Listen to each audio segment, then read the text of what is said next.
Hello world, Gabe here, and today I'm going to provide an in-depth review of the e-bike I've been taking around on my hobo rig, and my intent with this is to give you a look at what low-end Chinese e-bikes are offering these days, so you can make a better decision in deciding if one of these would be worth it for you or not. The bike I've been using is the HJM Toury from HJMBike.com. This is a 26-inch fat tire bike priced at $1,599 with discount codes currently available, bringing it down to $1,449. The first thing I wanted to know about this bike was how challenging it is to set up. It comes partially assembled in a giant box, and I wanted to know how quickly a person should expect to complete the assembly and what tools would be required. Upon unboxing, you'll find the bike mostly assembled with just the front wheel, fender, headlight, handlebar, and pedals removed. The bike did come with a toolkit,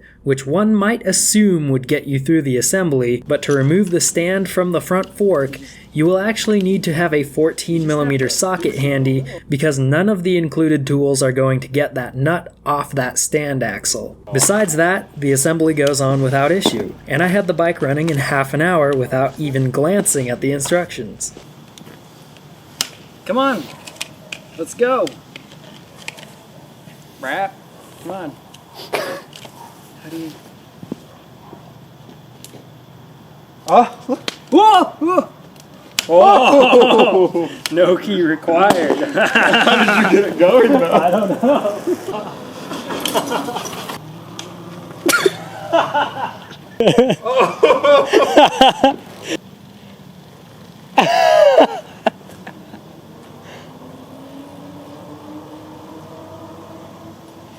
I imagine anyone familiar with bicycle assembly, or any person who even took a glance at the instruction manual, would have easily accomplished the setup in 15 minutes. I'd consider this a very easy initial setup. The next thing I wanted to know was, obviously, how freaking fast is the thing? First, let's look at the drive componentry. This HJM Toury is equipped with a geared rear hub motor. This means the electric motor itself is inside the rear wheel hub. Compared to a mid-drive electric bike, where the motor works through the bike's drive chain, the hub motor offers advantages and disadvantages. The advantages of a hub motor are efficiency from not needing to use the drive chain and having less strain on all of the drive chain components. The disadvantage is not having selectable gear reduction to improve torque applied to the rear wheel based on conditions, because this geared hub motor has a fixed gear reduction that doesn't change when switching gears. HJM rates this hub motor at 750 watts of power output, but it can do more than that, which I'll get into later. Power output is controlled via a twist throttle or 5 programmable pedal assist settings. With a full charge and 30 psi in the tires, I played around with the thing using the default settings. It was definitely good enough to get you around town, but it was nothing to write home about. And it's not supposed to be thrilling. It's supposed to be a simple bike that will get you from point A to point B with little to no effort on your part, with a maximum speed of 20 miles per hour so you can stay legal without a license. I'd say it certainly meets that intent. It holds 20 miles per hour under its own power no problem, until steep hills, and it has enough acceleration under its own power to not get you run over when accelerating through intersections when occupying a lane. So great, it does what it's supposed to do, but I wanted more speed and power, and I suspect you will too. So I cranked this thing up to 1050 watts of output and raised the speed limit, which I'll show how to do in the advanced settings section of this review. This makes the bike much faster. The acceleration with the bike all the way turned up was enough to get a slightly startled whoa from 9 out of 10 people that I let test ride the bike, and it unlocked the ability to ride in traffic around town since it can do 30 miles per hour on flat ground. Just make sure you're allowed to do this where you ride, because in some places you have to stay below 20 miles per hour or even less. The hill climbing ability when cranked up is pretty sweet. There's a long uphill where I first tested this thing where a lot of people hop off their bikes, and this thing was able to go right up it at part throttle, and when I tried it full throttle, it didn't slow down below 10 miles per hour. It'll even take you through mild sand. I'd give the speed and power on this bike a thumbs up because it's torquey and fast enough to do anything you'd really want to do on this style of bike. It'll take you up hills, keep up with light-to-light city traffic, and 30 miles per hour feels sketchy fast on a bicycle, so I doubt you'll be really needing more. Also, this thing is roughly as powerful as my old QT50 in terms of acceleration, just without quite as much top speed. The QT50 can ring out 42 miles per hour under its own power. And the fact that the HJM is pretty close to the QT50 is interesting to me, because a question I had while testing this bike was, would it displace the old QT50 in my lineup? And I have to say, these low-end hub motor Chinese e-bikes are finally encroaching on 50cc single-speed scooter territory in terms of power output. The only complaints I had with the power output were that the throttle response time is a bit slow, and the response time of the pedal assist kicking in when you start pedaling can also be slow and inconsistent. This seems to be a limitation of the controller, and I'll have a few more details on that in the display and controller section. The next big question I had about this bike was the range on a single charge. HJM claims 45 plus miles on their website, but with no indication on if that's with pedal assist or under the bike's own power. So I set out to test the range under a few different conditions. But first, a look at the components providing that range. The HJM Toury packs an external, locking, quick swap 48 volt 14 amp hour battery, providing 672 watt hours of power. The battery uses LG 18650 cells. The HJM website gives a rating of 800 plus cycles for this battery, which set off my BS alarms a little bit because the battery is lithium-ion chemistry, it's physically small, so I didn't think they could be packing overhead capacity, but most batteries of this type are rated for 500 cycles to 80% capacity, meaning after 500 cycles,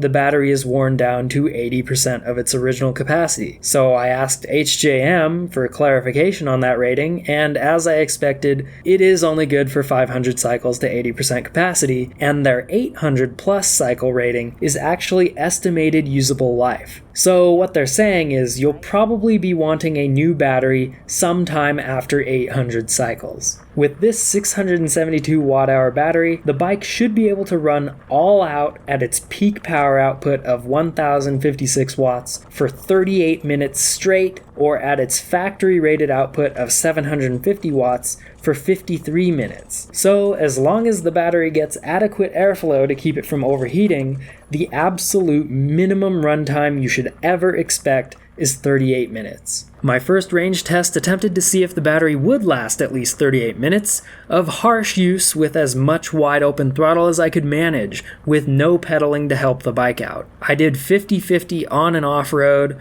with lots of big uphills to make sure it was really getting stressed. During this test, my GPS recording showed that the bike covered 19.9 miles over the course of 1 hour and 11 minutes. I will note that I ended all of these range tests when the bike would cut out on steep uphills, not when the battery was completely dead. Once the bike starts to cut out under heavy power draw, it can actually keep going under its own power for a mile or two at a slow pace on flat ground, but I didn't count those limp mode miles in any of my tests. I was impressed with the first range test. To be able to maintain high power output actually cranked up higher than the bike's output rating for over an hour is beautiful. You can have a heck of a lot of fun blasting around on this thing for an hour. The next test was more of a moderate stress test, but again using only the bike's power with no pedaling. This time I rode the bike to the next town over using a combination of surface streets, highways, and bike paths, targeting 15 miles per hour when cruising. The bike made it 30.8 miles over the course of 2 hours and 20 minutes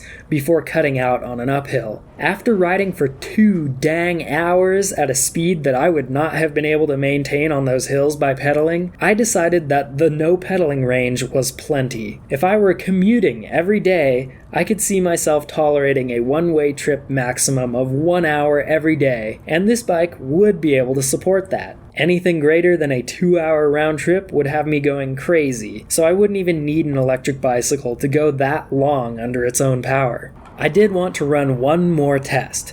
a 10 mile per hour targeted pedal assist test with as close to zero pedaling effort on my part as possible. For this test, I customized the pedal assist map to settings that allowed me to just barely pedal constantly and flip through the pedal assist levels to maintain 10 miles per hour through varying surfaces and grades. This test saw the bike travel 60 miles over the course of 6 hours before it finally couldn't maintain 10 miles per hour effortlessly. After that test, I am very much satisfied with the range, and I never want to sit on a bicycle seat for that long again. So the battery's got plenty of juice, and if you want more, they're about $500 each. They're small enough that you could easily pack 2 or 3 on the rear rack and another in a backpack, so the range of this bike is very much expandable if needed. And what does recharging look like once the battery is completely flat? Well, the bike comes with a single charging method, an AC outlet charger which has a label rating of about 110 watts. This would have been perfect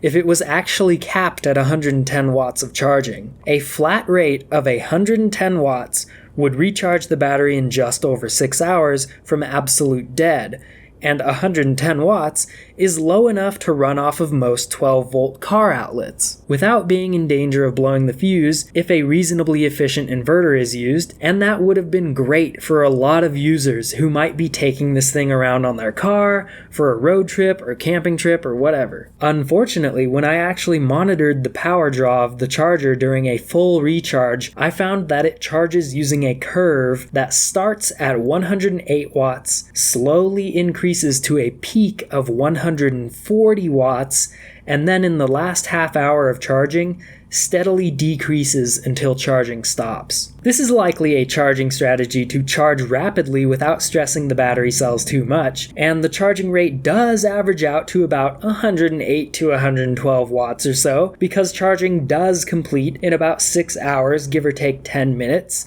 but I believe this charger should be labeled as 140 watts peak, so people don't go trying to charge this in their car off a 10 amp 12 volt socket. This will eventually happen, I'm sure, because of the mislabeling, and that's unfortunate and potentially hazardous. But anyway, 6 hours is an acceptable charge time when I think about it, because if you're riding the thing to work, you're likely to be able to completely recharge it while you're there, or if you're only charging it at home, you'll definitely be able to charge it fully every night. I'm living out of my truck, so I typically charge off of a Jackery Explorer 500 version 2 at the moment, which is a 550 watt-hour bank, and that thing has an input rate of about 85 watts when moving in the truck, or about 99 watts when unpacked and charging off solar. So charging the HJM battery typically draws down my state of charge to about 70% if I'm not running other things off of the Jackery, or about 40% if I'm running my usual equipment off of it.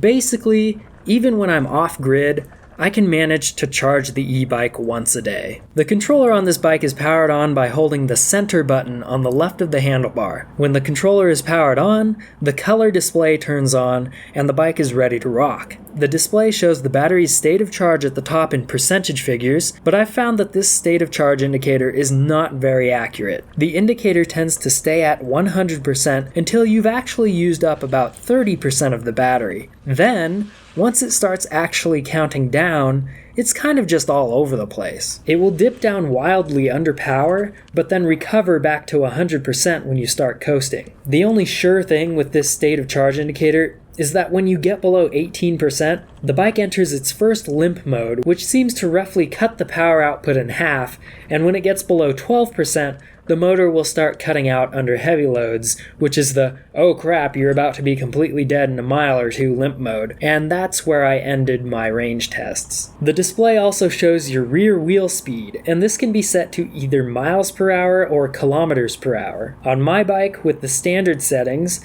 the speed indicator reads slightly slow compared to your true speed of travel by about 10%. The refresh rate of the speed indicator is also pretty slow. It only updates every half second to 2 seconds, and it's not consistent in how quickly it will update. It can even kind of freeze up and stay at the same rate of speed for many seconds at a time, even though you've completely stopped and stuff like that. This would only be a mild annoyance, but unfortunately the electric motor power logic seems to be influenced by this speed data on the display at the same rate that the display updates. So when you're using pedal assist, it can have a funny surging feeling as the controller hunts around on power output to reach a stable rate of assistance. Sometimes it can feel as if the bike just gets stuck on wide open throttle for a few moments before it realizes that it overshot its targeted level of pedal assistance when the speed data refreshes. This is part of why I like to set the pedal assist settings pretty low and just switch around between assist levels to stay at a speed that I want to be at, because staying in high levels of pedal assist is actually a little bit sketchy. When using the twist throttle, the power output is a lot more consistent, and it cuts off when you roll off the throttle, since it's not relying on that slowly refreshed speed sensor data. The display also features a resettable trip meter and a permanent odometer. Like the speed readout, these both read 10% lower than actual distance traveled on my bike. The big number in the circle at the bottom of the display is the pedal assist mode indicator. It defaults to mode 1, the lowest pedal assist mode, anytime the bike is powered on. The plus and minus, or top and bottom buttons on the left thumb control, change the pedal assist mode. Going down will change it to 0, which disables pedal assist. Going up will change it to the next higher assist level, the maximum being mode number 5. The twist throttle can still be used in any of the pedal assist modes, but throttle input is cancelled and pedal assist takes precedence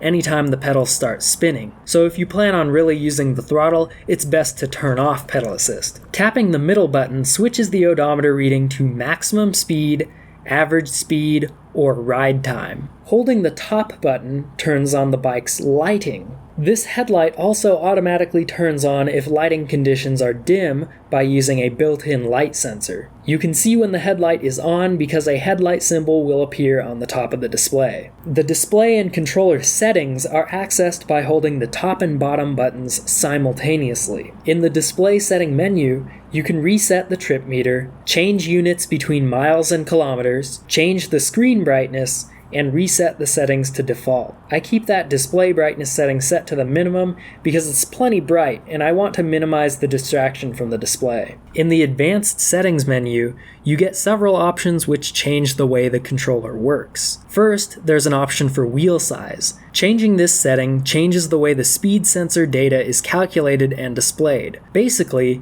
changing this will throw off the speed and odometer info while riding the bike. This is also one way to get around the built-in speed limiter of the bike, because you can make the bike think you're going slower than you actually are. The next setting is the pedal assist map. Selecting this opens up another menu where you can set custom levels of assistance for each of the 5 pedal assist modes. I found this to be a highly valuable feature because I wasn't super happy with the defaults, and having the ability to program the pedal assist modes to exactly where I like them made that a non-issue. The voltage option is locked. The speed limit option can be adjusted to as high as 25 miles per hour, but to go any faster than that, you have to disable the speed sensor or change the wheel size setting. The throttle speed setting should not be messed with, just leave it at off and never change it. I messed with it and it caused the bike to become buggy and slow, and it stayed that way for a while because the setting wouldn't change back to off. I don't know why it was doing that, but eventually I got it to stick back to off.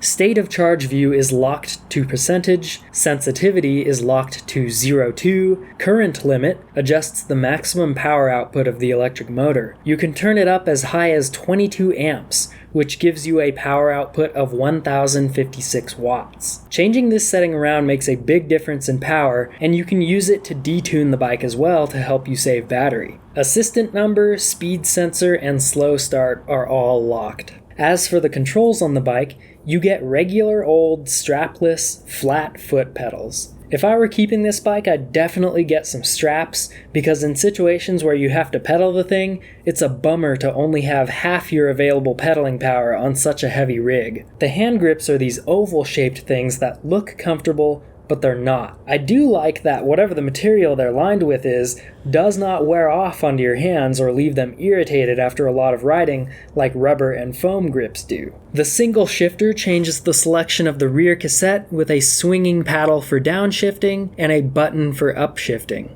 I haven't had any problems with the shifting mechanism. It seems to reliably keep the chain on the gear that you have selected. The brake levers are a comfortable shape that feels right at home to this dirt bike rider. They come set up as left-hand front brake, but you can switch them to moto-style right-hand front brake by just swapping the cables, which I did on mine. The handlebar is adjustable for height, which made me a little nervous because I've had several experiences now with handlebar components not holding up, so anything that adds a potential point of failure, like this adjusting pivot, is something I'd rather stay away from. Fortunately, through my testing of this bike, which did include going off-road, there was never any slip in any of the handlebar hardware. As already mentioned, the bike controller and display are controlled using a left-hand thumb control. This small control cluster also has a walk button which, when held, turns the wheel at a slow speed but with a good bit of torque, good for walking the bike through rocks or over curbs if you don't want to ride over them. The bike also has a small control cluster for the included tail light. It allows you to signal turns or turn on hazard light mode. The only issue I took with this tail light control is that the turn signal cancel is non-existent. It's manually done by moving the switch back to the center. It tends to get bumped on while riding and just stay on for hours because there's no indication that it's on from your view. I found the brakes on this bike to be excellent. They are Tektro Aries MD M300 cable-actuated calipers on 180mm Tektro discs. Despite being cable-actuated, non-floating calipers on non-floating discs, they still have a nice, crisp engagement with enough stopping power to lock up both wheels with ease. Just be advised that since they are cable-actuated non-floating calipers, the cable free play opens up as the pads wear, and you'll have to keep the caliper adjusted so the pads engage evenly, because it doesn't automatically slide into proper adjustment like a floating caliper. The seat on this bike is pretty unremarkable. It's not terribly uncomfortable, and it's not like sitting on a cloud. It'll put some calluses on your ass, and you'll get used to it. The bike is a hardtail with a suspension fork in the front, riding on 26x4 fat tires. I found it to handle well both on and off-road. I don't have a fraction of a clue what the hell I'm doing when riding a bicycle off-road, but going off-road with this thing didn't feel that sketchy. The huge tires smoothed trails out nicely, and the front fork handled any tiny bits of airtime I threw at it, even though the fork has a label that says not to jump with it. The fork has adjustable spring preload, and the adjustment range is actually usable and enough to make the difference between proper sag for off-road use or just keeping the fork topped out for a solid front end feeling on the pavement. And if you actually want a solid front end on the pavement, the fork has a mechanical lockout to make it solid. The CST BFT tires the bike comes with provide plenty of traction and feel off-road, and I was happy to find that there's a lot of warning before the tires slide out on huge tires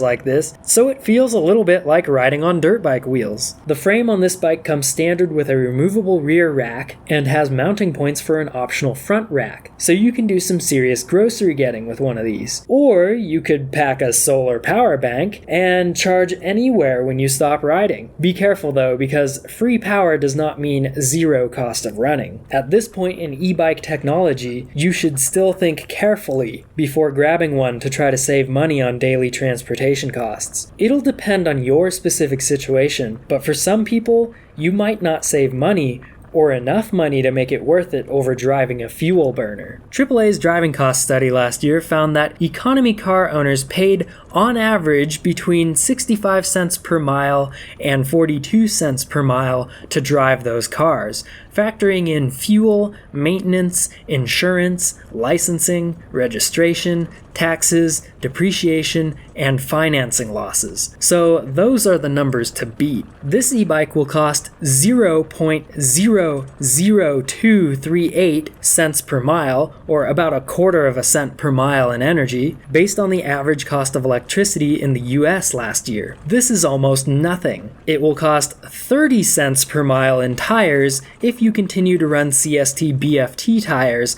based on the wear rate I'm seeing. Quality fat tires are not cheap, but you can get longer lasting ones, and it might be worth it. I'm estimating it will cost 3 cents per mile in brake pads based on how mine have been wearing. It will cost 2 cents per mile in battery replacement if you use it long enough to wear out the battery. And it will cost 5 cents per mile in hub motor replacement based on the average geared hub motor lasting only 6,000 miles right now. So you're looking at about 40 cents per mile, which is reasonable, but it's not free, and it's in the territory of just driving a car. It could save you money, or it might just be a wash. So just do your homework based on your situation before you drop the Benjis on any e-bike. Personally, I was hoping this thing would make my old QT50 obsolete, but the cost of running on the QT50 is just so much lower that I'll keep burning gas for now. So who would this bike be good for? To me, this thing is a useful tool for the recreational traveler or camper like myself. You can set up camp and then detach from the mothership to go explore or run errands with this bike without making your camp look abandoned. And with the fat tires, good torque,